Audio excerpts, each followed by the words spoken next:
എല്ലാവർക്കും ഷബ്നാസ് ഫാമിലി വ്ലോഗ്സിന്റെ പുതിയൊരു സ്പെഷ്യൽ എപ്പിസോഡിലേക്ക് സ്വാഗതം. നഞ്ചൻഗുഡ് ശ്രീകണ്ഠേശ്വര ക്ഷേത്രത്തിലെ വിശേഷങ്ങളാണ് നമ്മൾ ഈ വീഡിയോയിലൂടെ പങ്കുവയ്ക്കുന്നത് കേട്ടോ.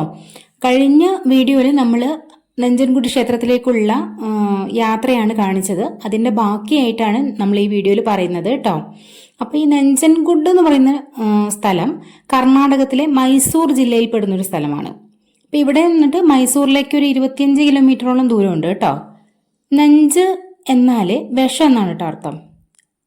പാലാഴി മദന സമയത്ത് കാളകൂട വിഷം പൊന്തി വരികയും ലോക നന്മയ്ക്കായിട്ട് ഭഗവാൻ പരമശിവൻ അത് വിഴുങ്ങുകയും ചെയ്തു അത്രേ. അപ്പം ഭഗവാന്റെ ദേഹത്തിൽ അത് വ്യാപിക്കാതിരിക്കാൻ വേണ്ടിയിട്ട് പാർവതി ദേവി എന്ത് ചെയ്തു, കഴുത്തിലേക്ക് മുറുകെ പിടിച്ചു. ഭഗവാന്റെ കഴുത്തിൽ എങ്ങനെ മുറുകെ പിടിച്ചപ്പോൾ ആ വിഷം അവിടെ തന്നെ അമർന്നു എന്നും അങ്ങനെ അവിടെ കട്ട പിടിച്ചിട്ട് നീല നിറമായി മാറിയെന്നും ഭഗവാന്റെ കഴുത്തിന് പിന്നീട് നീലവർണ്ണം വന്നതിനാൽ തന്നെ നീലകണ്ഠേശ്വരൻ, ശ്രീകണ്ഠേശ്വരൻ എന്നൊക്കെ വിളിപ്പേര് വന്നു.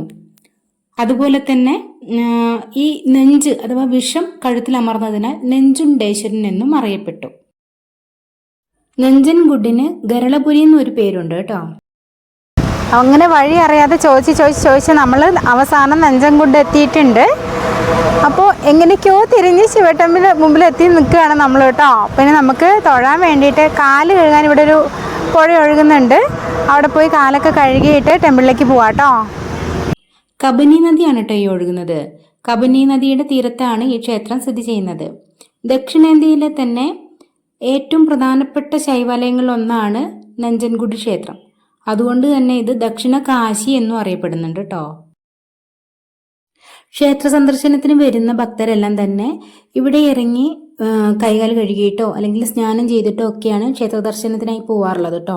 അപ്പോൾ ഈ ഒരു ഭാഗത്തിന് മണികർണിക ഘട്ട് എന്നാണ് പറയുന്നത്. അപ്പൊ എന്തുകൊണ്ടാണ് അങ്ങനെ ഒരു പേര് വന്നതെന്ന് തോന്നാം അല്ലേ? നിങ്ങൾക്കറിയാവോ എന്താന്ന്? പാർവതി ദേവി പണ്ട് ദിവ്യസ്നാനം ചെയ്യാനായിട്ട് കബനി നദിയിൽ ഇറങ്ങിയിത്രേ. ആ ഇറങ്ങിയ സമയത്ത് ദേവിയുടെ കിരീടത്തിൽ നിന്നും ഒരു രത്നം താഴേക്ക് പതിച്ചു. അത് നദിയിലെ വെള്ളത്തിലേക്ക് വീഴുകയും ചെയ്തു എന്ന്. അപ്പോൾ ദേവിയുടെ ബ്ലെസ്സിങ്സ് അടങ്ങിയ ആ ജലത്തിൽ നമ്മൾ കുളിക്കുകയാണെങ്കിൽ നമ്മുടെ എല്ലാ പാപങ്ങളും നശിച്ചു പോകും എന്നാണ് പറയുന്നത്.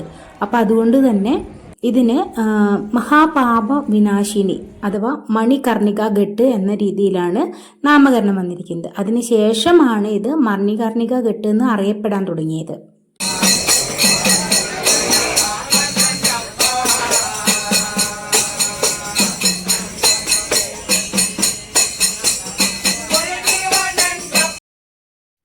ദ്രവീഡിയൻ ആർക്കിടെക്ചറൽ രീതിയിലാണ് ഈ ക്ഷേത്രം നിർമ്മിച്ചിരിക്കുന്നത് കേട്ടോ. വളരെ സമ്പന്നമായ ഒരു പൈതൃകം ഈ ക്ഷേത്രത്തിനുണ്ട്. ഇതിന്റെ നിർമ്മാണം തുടങ്ങിയത് വെസ്റ്റേൺ ഗംഗ ഡൈനാസ്റ്റിയുടെ കാലത്ത് ഏതാണ്ട് 9ാം സെഞ്ചുറിയുടെ അവസാനവും 10ാം സെഞ്ചുറിയുടെ ആദ്യഭാഗത്തിലുമായിട്ടാണ് കേട്ടോ. പിന്നീട് വന്ന ചോള, ഹൊയ്സാല, വിജയനഗര, മൈസൂർ ഭരണാധികാരികൾ പലതരത്തിലുള്ള കൂട്ടിച്ചേർക്കലുകളും മാറ്റങ്ങളും ഒക്കെ ഈ ക്ഷേത്രത്തിന് വരുത്തി.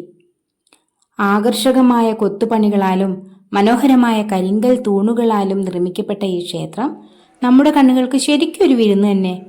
9 നിലകളിലായി കെട്ടിപ്പടുത്ത ഗോപുരം കൊത്തുപണികളാലും അതിന്റെ ബാഹുല്യത്താലും അത്യാകർഷകമാണ്.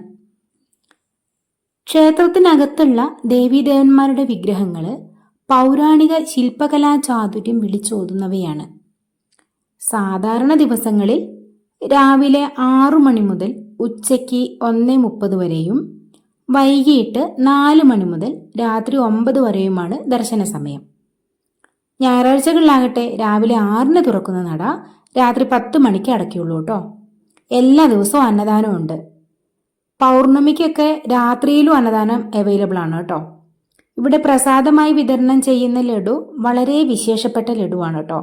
നല്ല ടേസ്റ്റുമാണ്. നമ്മൾ സാധാരണ കടയിൽ നിന്ന് വാങ്ങുന്ന ലഡുവില്ലേ, അതുമായിട്ട് യാതൊരു തരത്തിലും നമുക്കിത് കമ്പയർ ചെയ്യാനേ പറ്റില്ല.